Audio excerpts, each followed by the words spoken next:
Guys who dated someone out of your league, how did you do it? I was 22, working at a coffee shop near campus when she walked in. Delilah Morrison, the kind of beautiful that makes you forget how to operate basic machinery. I literally broke the espresso machine mid-order because I was staring at her perfect bone structure and designer handbag that probably cost more than 4 months of my rent combined. She was everything I wasn't. Trust fund kid from generational wealth that stretched back to the city's founding families, drove a pristine white BMW that looked like it had rolled off a showroom floor that morning, wore clothes with designer labels I couldn't pronounce without butchering every syllable. Her family owned Morrison Industries, which meant they controlled half the commercial real estate downtown and had their influence embedded in every major development project that had shaped the city's skyline over the past 3 decades. I lived in a 350-square-foot studio apartment directly above Mario's laundromat, where the industrial washing machines ran until 3 a.m., and the pervasive smell of detergent and fabric softener had permanently embedded itself in every piece of clothing I owned. I survived on generic ramen that cost 29 cents per package, discount peanut butter sandwiches made with bread from the day-old bakery section, and the sheer determination to finish my mechanical engineering degree without drowning in student loan debt that was already approaching the cost of a luxury car.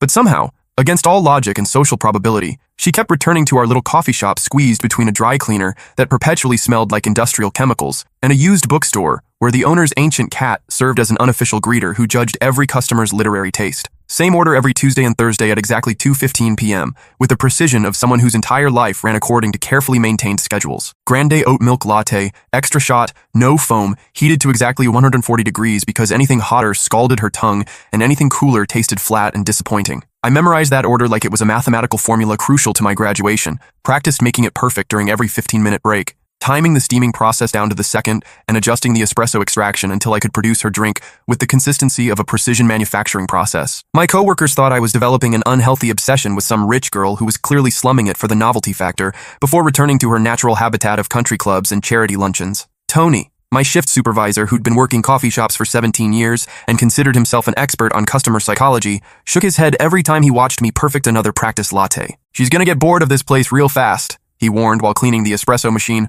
with the thoroughness of someone who'd seen too many broken hearts caused by customers who disappeared without explanation. Rich girls like that, they collect experiences like other people collect coffee shop loyalty stamps. You're just another story she'll tell at her fancy dinner parties about that time she dated someone from the working class. But there was something genuinely different about the way she smiled when I handed her that perfectly crafted latte. Not the polite, practiced smile you give service workers to demonstrate your superior breeding and social consciousness, but something authentic that reached her eyes and suggested she actually saw me as a human being, rather than just another employee performing a function. The way she lingered at the counter, even when there was a line of impatient customers behind her, asking detailed questions about my engineering classes with what seemed like genuine curiosity, rather than patronizing interest designed to make herself feel magnanimous. Actually listening when I got carried away, explaining the mathematical beauty of thermodynamic principles, or the elegant physics behind structural load calculations, or the way a perfectly designed mechanical system could solve real-world problems with efficiency that bordered on art. She knew things about structural engineering and construction principles that surprised me, demonstrating familiarity with concepts most people found boring or incomprehensible.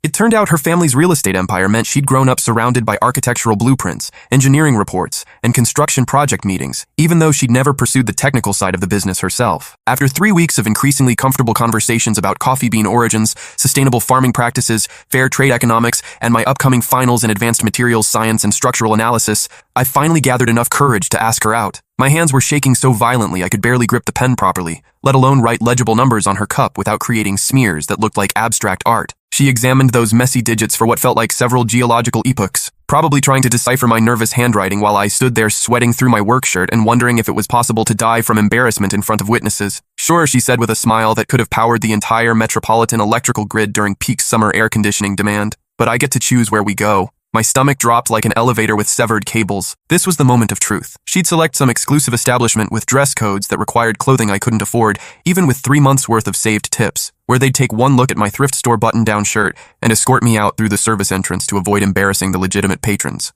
Instead, she chose Chez Laurent, the most expensive French restaurant in the entire city, the kind of culinary temple where they don't print prices on the menu, because if you need to ask about cost, you definitely don't belong among the clientele who dine there regularly. The kind of establishment where the water glasses probably cost more than my monthly textbook budget, and the waitstaff spoke in hushed, reverential tones about wine vintages and preparation techniques that I'd only encountered in movies about wealthy people living lives I couldn't properly imagine. I spent my entire liquid assets that night. Every last dollar of the $347 I'd managed to accumulate through my coffee shop wages, weekend tutoring sessions with struggling freshman engineering students, and occasional construction jobs when my back could handle the physical demands. That money was supposed to sustain me until my next financial aid disbursement arrived in 7 weeks. but it was worth every penny to watch her laugh at my terrible jokes about hydraulic engineering principles and my completely serious analysis of the structural integrity of the soufflé we shared for dessert. "You're absolutely nothing like the men I usually date," she told me over that dessert, which probably cost more than my typical weekly grocery budget of generic brands and markdown produce from the clearance section. Is that a positive development or a complete disaster?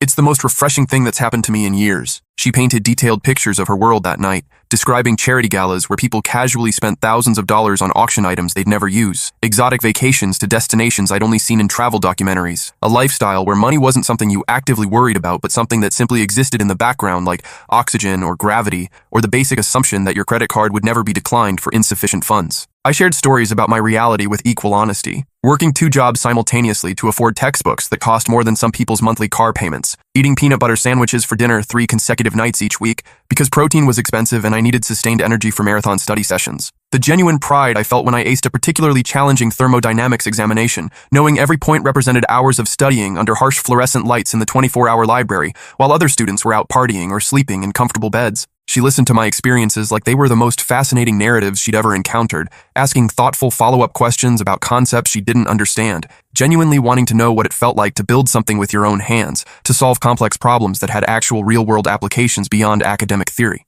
3 months into our relationship, she insisted I meet her parents at their country club. The Riverside Club, where memberships weren't purchased through normal commercial transactions, but inherited like family heirlooms or genetic characteristics, passed down through generations of families whose wealth predated the city's modern development. The waiting list was rumored to span decades, and even then, acceptance required personal recommendations from multiple existing members, plus background investigations more thorough than most government security clearances. I borrowed a suit from my roommate Kevin, who stood 3 inches taller and carried 20 pounds more muscle than my engineering student frame, leaving me looking like an adolescent wearing his father's formal wear. I spent the entire morning practicing conversational small talk in my bathroom mirror and mentally rehearsing strategies for not accidentally touching anything in their facility that looked like it cost more than my semester's tuition and fees combined. Her father, Richard Morrison, embodied every stereotype about generational wealth I'd ever encountered in movies or literature. The perfectly tailored suit that probably required more money than my car's total Blue Book value, the gold watch that caught and reflected light, like it had been engineered specifically for that purpose. The way he held his whiskey tumbler, like he was posing for a magazine advertisement about successful men making important business decisions in oak-paneled rooms. "So," he said after the obligatory firm handshake that felt more like a physical assessment than a social greeting, "what exactly do you do with your time when you're not serving coffee?" "I'm completing my degree in mechanical engineering with a focus on sustainable energy systems," I replied, trying to project confidence I absolutely didn't possess while standing in a room where individual pieces of artwork probably cost more than most people's entire houses. He laughed with genuine amusement, not a polite chuckle, but the kind of reaction you'd have to an unexpectedly funny joke. How absolutely quaint and refreshing. Delilah's previous boyfriend was pre-law at Harvard University. Full academic scholarship, naturally, based on exceptional LSAT scores and undergraduate performance. His family has been practicing corporate law for 4 consecutive generations. They handle most of our company's legal work, actually, including several major acquisition deals we completed last year. That's when her mother, Patricia Morrison, leaned forward with a smile that could have frozen liquid steel during the casting process. "Tell me, dear, what exactly are your long-term intentions regarding our daughter's future?" The way she emphasized intentions made it absolutely clear she'd already mentally categorized me as temporary entertainment, a rebellious phase Delilah would eventually outgrow once she regained her social senses and remembered her family obligations. I represented curiosity, perhaps even an act of defiance, but certainly not serious relationship material worthy of long-term consideration. But Delilah grabbed my hand underneath the starched white tablecloth with enough force to crack knuckles, her perfectly manicured nails digging into my palm with intensity that suggested years of practice defending her personal choices against parental pressure. "His intentions are absolutely none of your business, Mother," she said with steel in her voice I'd never heard during our previous conversations, the kind of tone that implied extensive experience standing up to family interference in her personal decisions. The tension at that table could have been measured with precision scientific instruments. Her father's jaw tightened in a way that was almost imperceptible, but suggested significant self-control. Her mother's smile became even more frigid, if such a thing was physically possible according to the laws of thermodynamics. "Delilah, darling," her mother said in the carefully modulated tone people use when they're exercising tremendous restraint. "Perhaps we could have a brief private conversation to clarify a few things about family expectations." "Absolutely not," Delilah replied, her grip on my hand intensifying. "Whatever you want to discuss, you can say in front of him. We don't maintain secrets from each other." Her father cleared his throat with the natural authority of someone who'd spent decades commanding corporate boardrooms filled with people whose professional livelihoods depended entirely on his continued approval and financial support. The Morrison family has maintained certain standards and expectations for 5 consecutive generations. We don't make investments in ventures with uncertain returns or questionable long-term viability prospects. He was discussing me like I was a potential stock purchase under consideration for their diversified investment portfolio, analyzing my risk-to-reward ratio and projected performance over time. The remainder of that dinner passed like a fever dream of forced politeness and conversational landmines disguised as innocent questions. Every inquiry felt like a comprehensive examination I was predetermined to fail. Every answer I provided seemed to confirm their worst assumptions about my suitability as potential family material worthy of serious consideration. That night, she drove us back to my cramped apartment in complete silence. The BMW's leather seats and advanced climate control system feeling like luxury accommodations I'd never be able to provide through my own efforts. We climbed the narrow staircase past the laundromat's industrial equipment and settled on my second-hand couch purchased from a garage sale, eating Chinese takeout from paper containers, while her expensive car sat parked between a deteriorating pickup truck and a motorcycle with questionable mechanical reliability. "I need to tell you something critically important," she said, setting down her chopsticks with the kind of precision that suggested extensive mental rehearsal of this exact moment, planning exactly how to deliver information that would fundamentally alter our relationship dynamics. My heart ceased functioning as a blood circulation organ and became instead a solid mass of anxiety occupying space in my chest cavity. This was the inevitable moment when she'd realized she could do infinitely better than a financially struggling engineering student with calloused hands and ambitions that exceeded his bank account balance by several orders of magnitude. "My trust fund?" she continued, staring at the inexpensive coffee table I'd assembled using instructions translated from Swedish and basic tools borrowed from my neighbor. "It comes with very specific conditions that my family has never bothered explaining to any of the men I've dated previously." I nodded silently, waiting for the inevitable breakup speech wrapped in gentle explanations about family responsibilities and social obligations she couldn't realistically ignore without severe long-term consequences. "I have to marry someone from Dad's pre-approved list before my 25th birthday, or I forfeit every single penny of my inheritance permanently." Those words impacted me like a physical blow from construction equipment. Pre-approved list, sons of Dad's business partners and associates, families with compatible wealth levels and social standing, people who understand the complex responsibilities that accompany our level of generational financial resources. She paused, finally meeting my eyes directly. People like Harrison Wellington. Harrison, the Harvard pre-law golden boy she'd mentioned casually during previous conversations, always with a slight expression of annoyance that I'd interpreted as mild irritation, but now realized might have represented resignation to inevitable circumstances. I'd seen his photographs buried deep in her social media archives. Tall, conventionally handsome in ways that suggested excellent genetics and expensive orthodontic work. The type of man who probably excelled at lacrosse and had never experienced genuine financial anxiety during his entire privileged existence. "I'm currently 23, she continued, her voice diminishing with each word. "That gives us exactly 2 years before my family expects an official engagement announcement to someone they consider suitable marriage material, to someone who definitely isn't me." She nodded, tears forming in her eyes that refracted light from my discount lamp in ways that created tiny prismatic effects. "So why are you explaining this to me now instead of 6 months ago when we started becoming serious about each other?" "Because I'm completely exhausted from living their predetermined life according to their established rules," she said with sudden intensity that transformed her entire physical demeanor. "I want to make my own decisions and choose my own future path, even if it means sacrificing everything they've provided since the day I was born." The full magnitude of her statement hit me in successive waves of realization. $50 million. That was the approximate figure she'd mentioned once during a casual conversation about her family's accumulated wealth. Her inheritance, currently invested in carefully managed portfolios designed to grow through compound interest and strategic diversification. She was proposing to abandon more money than I could properly conceptualize to build a life with someone who existed paycheck to paycheck and considered dinner at chain restaurants a significant financial decision. Delilah, that's completely irrational. You can't abandon your entire future security for what exactly? For love? For the opportunity to construct something authentic instead of maintaining something hollow and predetermined? She stood up, pacing the limited space between my kitchenette and living area that was smaller than her childhood bedroom's walk-in closet. "Do you have any realistic idea what my life resembles if I follow their master plan? Marry Harrison, produce 2. 5 statistically appropriate children, host charity luncheons where I smile and pretend to care deeply about causes I've never personally experienced, and gradually transform into my mother while my husband works 80-hour weeks at his father's prestigious law firm." I'd met her mother during that country club dinner. The comparison wasn't flattering to anyone involved in this conversation, but $50 million represents generational security, Delilah.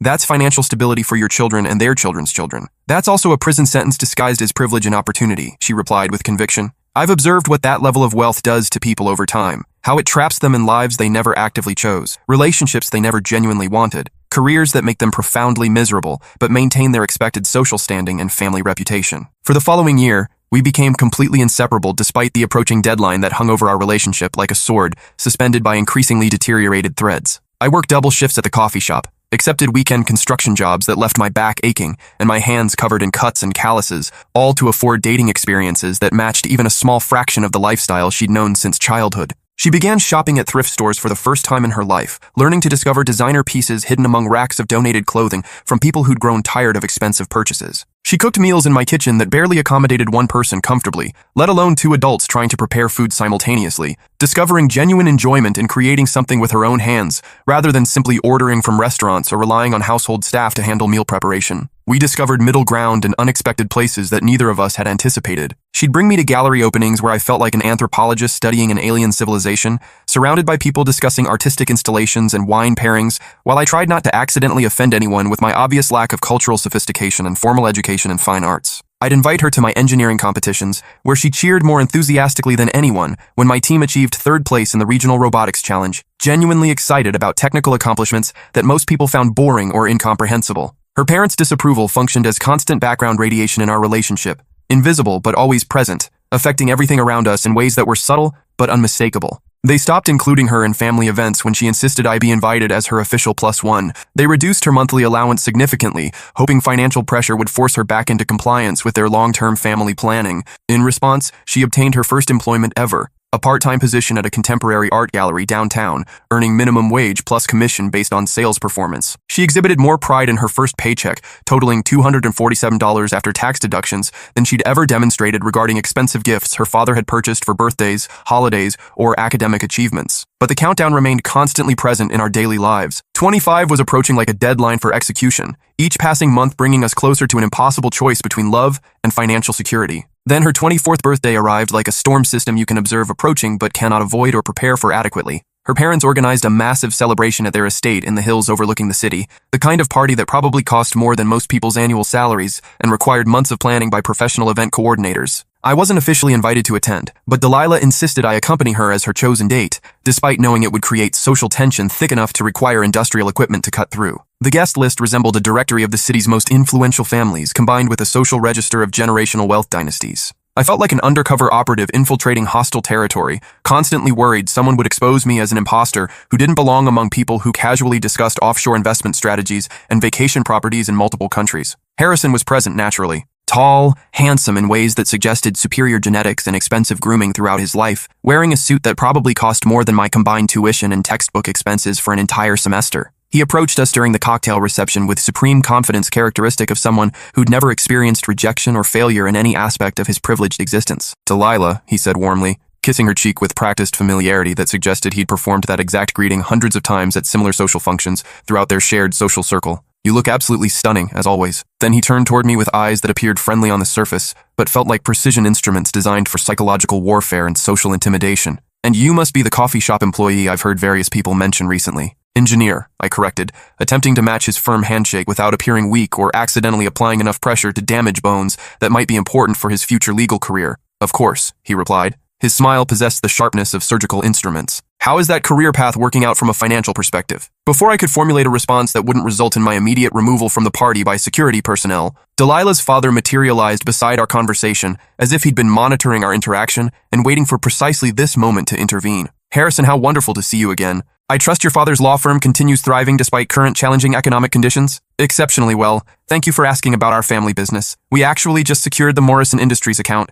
which represents a significant expansion of our corporate law division and long-term growth potential." My blood transformed into liquid nitrogen. Morrison Industries represented the foundation of Delilah's family wealth, their business empire, the source of their power and influence throughout the city's economic ecosystem. Outstanding news for both our families. Her father responded with genuine pleasure that made his typically stern expression appear almost human. "Perhaps we should arrange dinner next week to discuss potential future collaborations that might benefit our mutual long-term strategic interests." He guided Harrison toward the bar area, leaving me standing alone with a champagne flute I couldn't afford to replace if my nervous hands caused an accident, surrounded by conversations about investment portfolios and real estate transactions that represented more money than I'd encountered during multiple lifetimes of engineering work. That's when Delilah's mother appeared beside me like an elegantly dressed ghost, wearing perfectly applied makeup and jewelry that probably cost more than my complete college education, including graduate school. "Are you enjoying our little celebration?" she inquired with artificial sweetness that tasted like chemical sugar substitutes. "It's a beautiful party. Thank you for including me. You know, Harrison has been asking about Delilah quite frequently during recent months. They share such wonderful history together from childhood, such natural compatibility in terms of family background and future expectations. She allowed that word to hang in the air between us like a threat wrapped in expensive French perfume. His family understands obligation and legacy, the critical importance of preserving what previous generations invested so much time and effort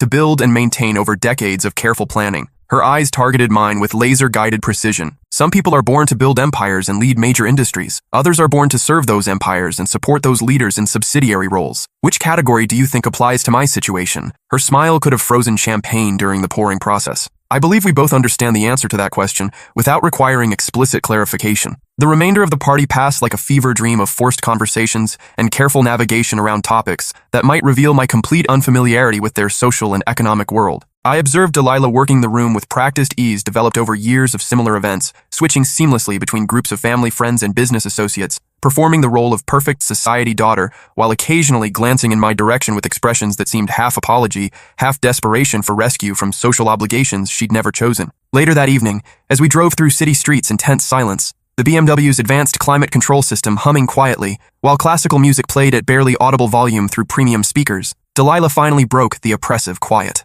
They offered Harrison the Morrison Industries contract tonight during their private conversation, she said, her voice completely flat and devoid of emotion. I gathered that much from observing their interaction. The contract is worth $50 million over 5 years, with options for renewal and expansion into additional business divisions. I whistled softly despite the gravity of our situation. That represents serious money, life-changing financial opportunity. The contract comes with very specific conditions that were made crystal clear during their extended private discussion. My heart sank into my stomach like a stone thrown into deep water. What kind of conditions are we talking about? Harrison receives the contract if and only if he marries into the Morrison family within the next 18 months. Specifically, if he marries me and produces appropriate heirs to continue the family business legacy. The silence that followed felt dense enough to cause suffocation through atmospheric pressure. I stared out at city lights streaming past the window, each one representing individual lives and dreams and futures that suddenly seemed impossibly distant from anything I could realistically offer her. What response did you give them? Nothing definitive yet. They expect a final answer before the end of this month. That night, despite exhaustion from navigating social situations I was completely unprepared for, sleep remained impossible. I stood on my fire escape wearing boxers and a t-shirt, looking out at the urban landscape spread below like a circuit board of lights and possibilities, knowing I was about to lose the most important person who'd ever entered my life, the woman who laughed at my engineering jokes and stress calculation humor, who held my hand while I explained the mathematical beauty underlying perfectly designed load-bearing structures, who somehow saw something worth loving in me despite every rational reason to choose someone more financially and socially suitable. $50 million. That number echoed in my mind like a song stuck on infinite repeat. $50 million compared to a future with someone who made coffee for survival wages and lived above a commercial laundromat, whose biggest professional ambition involved landing an entry-level engineering position that might pay enough to afford a one-bedroom apartment in a decent neighborhood. The following morning, Delilah appeared at the coffee shop during my opening shift, looking like she'd experienced the same sleepless night. Her usually perfect hair showed signs of restless tossing, her makeup was minimal, and dark circles under her eyes made her appear younger and more vulnerable than I'd ever witnessed. I need to ask you something critically important, she said, settling onto one of our mismatched bar stools that I'd inherited from the previous business owner. Ask away. If I walk away from everything, all the money, family connections, and lifestyle I've known since birth, what exactly am I walking toward? I stopped wiping down the counter and looked at her directly, recognizing this as the most serious conversation we'd ever had about our future together. What do you mean specifically? I mean, what's your realistic 5-year plan? Your 10-year plan? What kind of life can you actually provide? She paused to gather her thoughts. Because sacrificing $50 million requires a pretty compelling alternative future to justify such an enormous financial loss. She was absolutely correct. I possess dreams and ambitions, but no concrete roadmap for achieving them. Hope and determination, but no family trust fund to provide security if my plans didn't develop exactly as anticipated. I graduate in 6 months with my mechanical engineering degree and specialization in sustainable energy systems, I said carefully, selecting each word with precision. I have interviews scheduled with 3 different firms. Starting salary will probably range around $65K, maybe $70K if I negotiate skillfully and demonstrate exceptional value. $65,000, she repeated, testing how that number sounded when spoken aloud compared to the millions she was considering abandoning. I know it's not impressive compared to your current lifestyle, but it represents honest work solving real problems that affect people's lives. And in 5 years, if I prove competent at engineering and project management, maybe I'll be earning $90K or $100K as a senior engineer. I was getting carried away, painting pictures of a future that felt simultaneously achievable and completely fantastical. In 10 years, maybe I'll establish my own consulting firm specializing in sustainable engineering solutions for environmental problems. Maybe we'll own a house in a safe neighborhood with a yard large enough for children to play safely. Maybe we'll take annual vacations to places we spend all year saving money to visit. Maybe we'll have 2 reliable cars and college savings accounts for our kids. And I trailed off because tears were rolling down her cheeks while she stared at the scratched surface of our counter that had seen thousands of coffee cups and conversations. "That sounds absolutely perfect," she whispered. "That sounds like everything I actually want from life." But I could see fear in her eyes, the overwhelming magnitude of what she'd be sacrificing, the uncertainty of abandoning guaranteed financial security for a future that depended entirely on my ability to build something meaningful from nothing. 3 days later, her father called me directly on my personal phone number that I definitely never provided to him through any normal means. "We need to have an immediate conversation," he said without preamble or polite social conventions. "My office at Morrison Industries, 1 hour from now." This wasn't a request or invitation. It was a summons. Morrison Industries occupied the top 3 floors of the city's tallest building, a gleaming tower of glass and steel that dominated the downtown skyline like a monument to corporate power. The marble lobby alone probably cost more than most people's complete houses,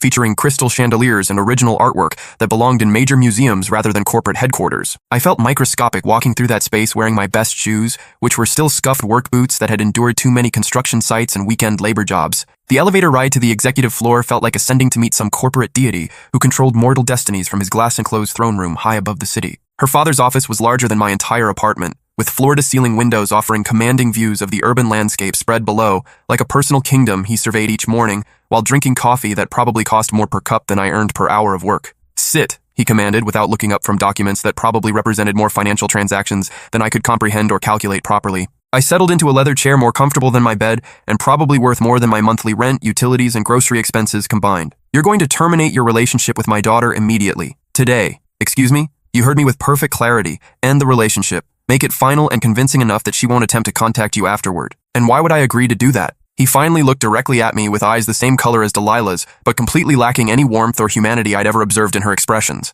"Because if you refuse to comply, I will systematically destroy any possibility you have of building a career in engineering. I will ensure you never work in your chosen profession anywhere in this city, this state, or anywhere in this country. You can't possibly accomplish that level of professional destruction." He smiled, and it was the most terrifying expression I'd ever witnessed on a human face. Not because it showed anger or cruelty, but because it demonstrated complete calm confidence in his ability to ruin my life without significant effort. "Son, I own controlling financial interests in half the engineering firms in this metropolitan area. The other half depend on contracts from companies I control directly or influence through business relationships I've cultivated over 30 years of strategic networking." He leaned back in his executive chair, completely relaxed, like we were discussing weather patterns instead of my entire professional future. "One phone call from me, and your engineering degree becomes worthless paper suitable only for starting fires. Every interview you have scheduled will result in polite rejections with vague explanations. Every job application you submit will disappear into filing systems never to be reviewed by human eyes." He paused to allow that threat to fully penetrate my understanding. "However, I'm not an unreasonable businessman. I believe in providing viable alternatives to problems I create. If you walk away from Delilah immediately, cleanly, convincingly, permanently, I will personally ensure you receive an excellent position with Meridian Engineering." He extracted a folder from his desk drawer and slid it across the enormous mahogany surface between us. "They're launching a revolutionary sustainable energy division in Seattle. $85,000 starting salary, comprehensive benefits package, clear advancement opportunities to senior engineer within 3 years if you demonstrate adequate performance. Seattle. 3,000 miles away from Delilah and everything we'd built together over the past year. The position represents exactly what you've claimed to want. Sustainable engineering, green technology innovation, opportunities to make meaningful environmental impact while building a successful career. All I have to do is abandon the woman I love and disappear from her life forever. All you have to do is accept reality and make a mature decision about your future. Tell her you received an irresistible career opportunity. Make it believable and final. Then remove yourself from her life permanently so she can fulfill her family obligations. And if I refuse your generous offer, then you'll spend the rest of your life serving coffee and wondering what could have been while you watch her marry Harrison Wellington and produce the heirs our family business requires for continuity." He opened the folder to reveal official Meridian Engineering letterhead and a complete job offer already signed by their CEO, requiring only my signature to become legally binding. "This offer expires in exactly 1 hour. After that, both the opportunity and your engineering career disappear forever, and Delilah still marries Harrison because that's her only viable option for maintaining her lifestyle and family relationships." I stared at the papers without touching them, my hands trembling slightly. The salary exceeded anything I'd dreamed of earning straight out of college. The position was literally everything I'd told Delilah I wanted to achieve someday. Meaningful work that could make a difference in the world. The company was internationally respected for innovative renewable energy research. She'll never forgive you when she discovers this conversation took place. She'll never discover it happened. And eventually, she'll thank me for saving her from a life of financial struggle and social irrelevance that would have made her miserable within 5 years of marriage to someone like you. You're underestimating your daughter's strength and independence. I'm protecting my daughter from making the biggest mistake of her life based on temporary romantic emotions, rather than long-term rational planning for her future security and happiness. I looked out his windows at the city below, trying to locate the neighborhood where Delilah was probably working at her gallery job, earning minimum wage and discovering what it felt like to work for something she wanted instead of simply accepting gifts handed to her. How do I know you'll honor your commitment about the job? Because destroying you serves no useful purpose once you're no longer a threat to my family's long-term plans. I'm a businessman focused on results, not a sadist who enjoys causing unnecessary suffering. Remove yourself from the equation, and you become completely irrelevant to my concerns. That evening, I called Delilah and asked her to meet me at our special location, a bench overlooking the river where we'd shared our first kiss after that financially disastrous dinner that had cost me every dollar I owned, but had been worth the economic devastation to see her genuine happiness. She arrived breathless and excited, carrying takeout from the Thai restaurant we discovered during one of our explorations of budget-friendly date options when I was between paychecks and couldn't afford anything expensive. I've been thinking constantly about our conversation from this morning, she began before I could speak. About the suburbs and the kids and the normal middle-class life. I want that future more than anything.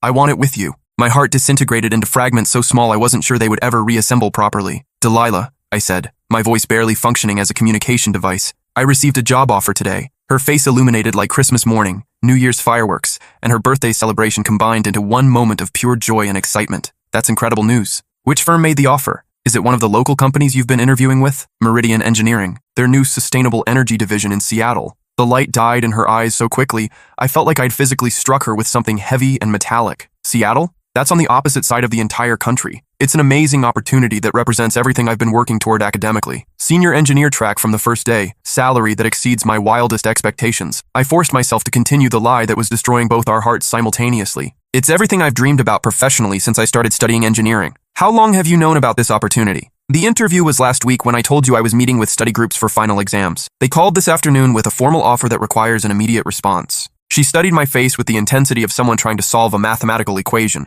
searching for clues that would make sense of information that felt fundamentally wrong on every level. When do they expect you to relocate and begin working? 2 weeks from today. She remained silent for so long I started to think she wasn't going to respond at all. Cars passed on the street behind us carrying people to destinations unknown. The river flowed past our bench, carrying leaves and debris toward the ocean. Finally, she spoke in a voice so quiet, I had to lean forward to hear properly. This is really what you want for your future? No, you're what I want. You're everything I want. You're worth more than any career, any salary, any professional achievement I could accomplish without you sharing those successes. It's what I need to do for my long-term career development and financial stability. She nodded slowly, but I could see she didn't believe me completely. Not the way I needed her to if this deception was going to accomplish its intended purpose. I could see the hurt and confusion and that desperate hope that I would suddenly laugh and tell her it was all some terrible misunderstanding, that I'd choose her over everything else. I understand your decision, she said quietly, but she didn't understand. How could she comprehend when I couldn't tell her the truth without destroying her relationship with her family forever and forcing her to choose between love and the security she'd known since birth? I love you, she said, and it emerged like a question she was afraid to ask. I love you too, but not enough to stay and fight for our relationship. I couldn't answer that question. Couldn't explain that sometimes loving someone means protecting them from choices that would ruin their entire life, even when making that protective choice destroys your own heart in the process. We sat in silence for another 2 hours, watching the river flow past, both of us knowing this was goodbye, but neither wanting to be the first person to say that word aloud. 2 weeks later, I was on an airplane to Seattle carrying luggage that contained my entire life, heading toward a job I'd never applied for, accepting a salary that felt like payment for betraying everything I believed in, nursing a broken heart that I knew would never heal properly. I stared out the small airplane window as we lifted off, watching the city shrink until I couldn't distinguish individual buildings anymore, until everything we'd built together became just another collection of lights disappearing in the darkness below. For 5 years, I threw myself into work with the desperate intensity of someone trying to outrun his own memories and regrets. Made senior engineer in record time by working 75-hour weeks and volunteering for every difficult project other engineers wanted to avoid. Led the development of 3 revolutionary wind turbine designs that were implemented in renewable energy installations across the Pacific Northwest and internationally. Purchased a house with panoramic views of Mount Rainier that would have impressed even Delilah's parents with its architectural details and expensive finishes. I had achieved everything I told her I dreamed of accomplishing someday, except for the one person I'd wanted to share those achievements with. I followed her life through social media until the emotional pain became unbearable, and I had to stop for my own psychological health. The engagement announcement to Harrison, featuring photographs of smiling faces and champagne toasts at another country club gathering that looked identical to her birthday party, where I'd watched their business transaction disguised as romance play out in real time. The wedding photos appeared like something from a luxury lifestyle magazine. Her wearing a designer dress that probably cost more than my car's total purchase price. Him in his perfectly tailored tuxedo that had probably been custom made by craftsmen whose waiting list stretched for months. Both of them looking like professional actors playing carefully rehearsed roles in someone else's meticulously planned production. They looked happy in those photographs. Or at least, she appeared to be trying very hard to convince herself and everyone observing that she was happy, which might have been the same thing from the perspective of people who didn't know her well enough to recognize the subtle differences in her expressions. I deleted all my social media accounts after those wedding photos appeared online, started dating other women, intelligent, accomplished professionals who deserved better than someone still completely in love with a ghost from his past, built a successful consulting firm specializing in sustainable energy systems and environmental engineering, made a respectable name for myself in renewable technology circles, lived what anyone observing from outside would consider a very successful life that felt completely hollow at its emotional core. Last month, I received a phone call from Trevor, my old roommate from college who still lived in our hometown, and occasionally provided updates about people we'd known during university. "Dude, you absolutely need to see what's happening with Morrison Industries," he said without any preamble, his voice containing the kind of excitement that suggested major drama was unfolding in spectacular fashion. What kind of situation should I be aware of? Massive financial scandal that's making national business news. It's dominating every financial network, front page of major newspapers, trending across every social media platform. The entire Morrison business empire is collapsing in the most spectacular way imaginable. My body temperature dropped several degrees. What kind of financial scandal are we discussing? Harrison Morrison. And get this, he legally changed his surname after the wedding ceremony. Can you believe that level of audacity? Turns out he's been systematically embezzling from Morrison Industries for years. Fake construction contracts, offshore shell companies, manipulated accounting records, forged invoices, the complete white-collar criminal enterprise. I sat down heavily in my home office chair. How much money are we talking about? Current federal investigations suggest somewhere between $18 and $25 million over 4 years of systematic theft. He's facing serious federal prison time, probably 20 to 30 years if convicted on all charges. The FBI has enough evidence to file charges under multiple federal statutes. My mind raced through possibilities. And Delilah? That's the absolutely incredible part of this entire story. She's the one who discovered the embezzlement, gathered all the evidence, and turned him into federal authorities. I felt like I'd been struck by lightning. She, what exactly? Filed for divorce and handed over boxes and boxes of financial documentation to the FBI. Apparently, she'd been conducting her own private investigation for months, maybe even longer. Bank records, recorded conversations, digital evidence, forged signatures, the complete case file. She built an absolutely airtight prosecution case against her own husband. My heart started beating again for the first time in 5 years. The news reports are calling her a hero whistleblower who sacrificed her personal comfort to expose corporate fraud. Some legal experts think her evidence might be strong enough to help federal authorities recover most of the stolen money and potentially save the family business from complete bankruptcy. After I hung up, I sat in my perfectly appointed living room with its expensive furniture and carefully curated art collection, staring out at the Seattle skyline, wondering if some mistakes could ever be forgiven. If some stories were designed to include second chapters, if the universe occasionally provided opportunities to correct the worst decisions you'd ever made. My phone buzzed with a text message from an unknown number with a familiar area code from my hometown. "I heard through mutual college friends that you might be living in Seattle these days. I'm flying there tomorrow for business meetings. Something about sustainable energy consulting contracts for a new art gallery. Imagine the coincidence. Would you be interested in getting coffee? I promise not to order anything complicated that requires advanced barista skills or expensive ingredients." Di stared at that message for over an hour, reading it dozens of times, analyzing every word choice for hidden meanings or signs that this might be some kind of cosmic practical joke designed to test my emotional resilience after years of regret. Finally, I typed back, "I know a place that serves decent coffee and doesn't charge premium prices. Same terrible jokes about engineering principles and thermodynamics, but the espresso machine actually functions reliably now." She responded within minutes. "Perfect. Fair warning though. I've spent the last few years learning to make my own coffee, manage my own finances, and run my own business. You might discover you have some serious competition in multiple areas." The next day, I stood in the coffee shop I'd selected near Pike Place Market, a small, locally owned establishment that reminded me of where we'd first met all those years ago. My hands were shaking worse than they had that first time I'd worked up courage to ask her out, when the biggest risk was potential embarrassment, rather than the possibility of reopening emotional wounds that had never properly healed. She walked through the door wearing jeans and a sweater that looked expensive but understated, her hair shorter than I remembered, styled in a way that suggested she'd learned to manage her own appearance rather than relying on professional stylists and beauty consultants. She looked older, more serious, but there was something in her eyes I'd never seen before during our original relationship. Confidence, maybe. Or the kind of inner peace that comes from making difficult decisions and accepting their consequences. "Hi," she said simply, and her voice was exactly the same as it had been in my memories and dreams. "Hi yourself." We ordered coffee. She requested the same complicated oat milk latte she'd always preferred. I got plain black coffee because my hands were too unsteady for anything requiring coordination or fine motor skills. "You look good," she said as we sat at a corner table away from other customers. "Seattle clearly agrees with your overall constitution and lifestyle. You look free." She laughed, and it was the exact same sound I'd fallen in love with 7 years earlier. Free is exactly the right word to describe my current situation. Do you have any idea what it feels like to discover your entire adult life has been constructed on lies and financial manipulation? I might have some relevant experience with that particular concept. She tilted her head slightly, studying my expression with renewed interest. Meaning, what exactly? This was the moment I'd been simultaneously dreading and hoping for since the day I'd abandoned everything we'd built together. The opportunity to tell the complete truth about what had really happened, why I'd made the choice that had destroyed both our lives. Your father didn't just approve of my job offer with Meridian Engineering, he arranged it personally, threatened to destroy my entire engineering career if I didn't accept the position and disappear from your life permanently. Her face went through several distinct emotions in rapid succession: confusion, realization, anger, and something that might have been relief mixed with vindication. He did what? I told her everything. The intimidating meeting in his office with its commanding view of the city below, the explicit threats about ruining my professional future before it could begin, the impossible choice between her happiness and my career survival,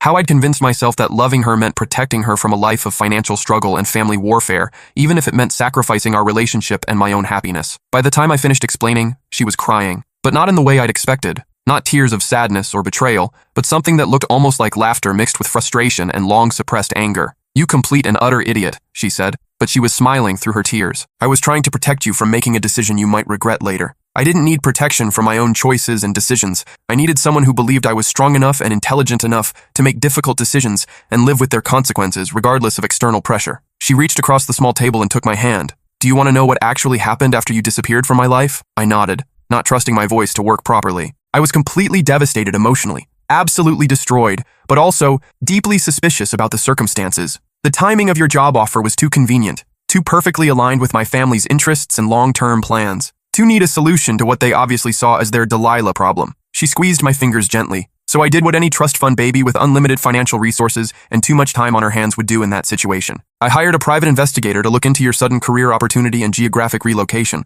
My stomach dropped like an elevator with severed cables. "You knew about the coercion? I've known about Dad's meeting with you, about Meridian Engineering, about everything for 5 years. The investigator was extremely thorough and very discreet in gathering evidence. Why didn't you ever contact me directly? Why didn't you... What was I supposed to do realistically? Fly to Seattle and demand you choose me again after you'd already made your decision to prioritize career over relationship? Show up at your new job and cause a dramatic scene that would have gotten you fired and ruined the career you'd sacrificed our love to protect?" She shook her head. "You'd made your choice, even if it was based on coercion and threats I didn't know about at the time. I made the wrong choice completely. Maybe you did make the wrong choice, or maybe we both needed those years apart to become the people we were supposed to be before we could build something real and lasting together." She told me about the last 7 years in comprehensive detail, how she'd married Harrison partly to spite me for leaving, partly because following her family's predetermined plan seemed easier than continuing to fight against expectations that felt immovable and overwhelming. How their marriage had been polite and comfortable and completely hollow from the very beginning, like a business arrangement disguised as a romantic relationship. How she'd gradually noticed discrepancies in Morrison Industries' financial reports that didn't make logical sense.